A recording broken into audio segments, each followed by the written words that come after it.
అన్నిటినీ దేవుడు చేశాడు. మరి దేవుడిని ఎవరు చేశారు? దేవుడిని ఎవరు చేశారు? ఎవరి చేత చేయబడిన వాడు దేవుడు కాడు. ఎవరి చేత చేయబడకుండా ఉన్నవాడే దేవుడు. ఒకవేళ దేవుడిని మరొకరు చేసుంటే ఆ చేసినోడు దేవుడు అవుతాడు. ఈయన దేవుడు కాదు.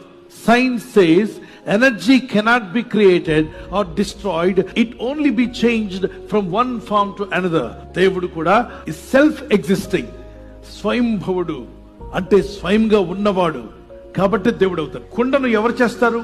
కుమ్మరి. కుమ్మరి కుండలో ఉన్నాడా? కుండ బయట ఉన్నాడా? కుండ బయట. అలాగే దేవుడిని సృష్టిని పట్టుకొని మట్టిలో నుండి దేవుడిని పిలిస్తే, పక్షుల్లో నుండి దేవుడిని పిలుస్తుంటే, భూజంతువుల నుండి ప్రకృతిలో దేవుడిని పిలుస్తా అని రాడు.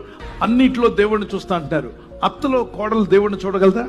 అన్నిట్లో ఉన్నాడని మోసపోకు. అన్నిటినీ చేసిన వాడు అన్నిటికన్నా పైన ఉన్నాడు. నేను సృష్టిని పూజించను, సృష్టికర్తను పూజిస్తాను.